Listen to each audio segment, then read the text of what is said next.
May sama na pamaltog iti naaramid ti syudad Abigan, idilaeng napalabas nga aldaw Agosto 15. Anakatayan ti maysa a lalaki a managan iti Dominic Plandes y Sebastian, 62 iti tawen na, nga agnay iti barangay Pagpartian, tinasao nga syudad. Segun ti investigasyon iti kapulisan iti Bigan nga indadauluan ni Police Senior Mario Badjola, agarop alas 11:45 iti rabii, napasamak iti pamaltog. Nga dita nga nagkapo iti sospek iti maysa a restaurant, nga ditan nga pinaltugan dati biktima, nga saan pay nga mabigbig nga masospetsa. Iti manilima nga daras iti nakatirwan, iti naduma-duma nga parte iti bagina, iti mapapati nga kalibre 45, basarmet lang tinarakubreda nga kapsula. Kang ronaan na ti baruko nga nakaigapuan iti pannakatay ni Plandes. Segun pa'y tinadakamat ng opisyal, at daman pa kay naigan ti droga ti pannakapapatay ti biktima, kapuanan ti adu ti records iti opisina da. Ti pannakisarsarita ti press corps ken ni Police Senior Inspector Badjola. Tinakaaramidan na kat jay along Vidalos Reyes Street,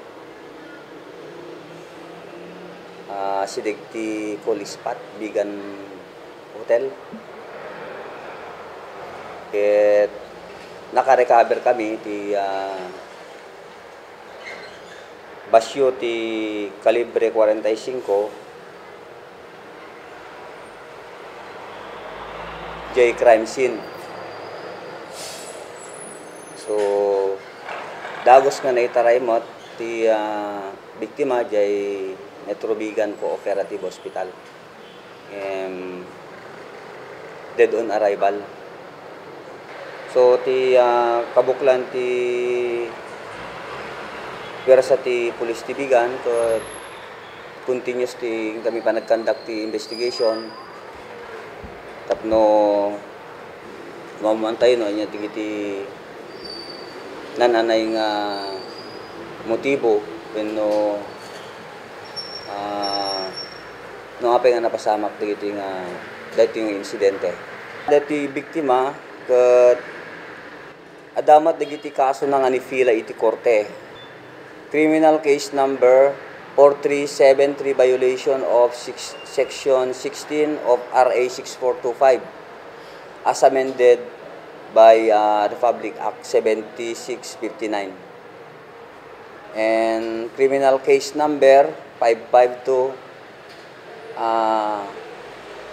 violation of section 11 of RA 9165. Puro drugs mat dagitoy records mi anya na. So ti mabalin nga motibo mo may panggap ti illegal drug activities. Segun ti kuami dati dirabi pasamak awamat ti nakakita ti panakapaltog na tadi nagresponde kami. Siyempre una pa nga kuemi ti life ti tao so immediate nga evacuate di hospital no masik security media sa amin to ipan di hospital.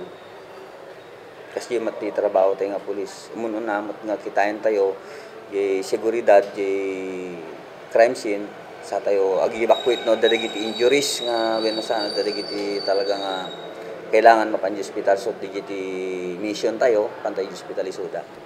Segun met ken ni Rusty ken Leonila, asidig nga kakabagyan ti biktima. Awan met ti amuda nga nakaririri ti biktima, ken naibagbaga nga mangpapatay ken kuana. Di niya nakapsa ako kay pinatay dala nga dati kasla kuma kasla manok kuma nga pinatay da. Kakasi ikuanda kumamit ati kuana nya dejayen hostisya nga kuamit ata kasla melawan ti eskan ti biagnan nga pinatay dalatan. Na kuame isuna very friendly me na kuame isuna manakigayen.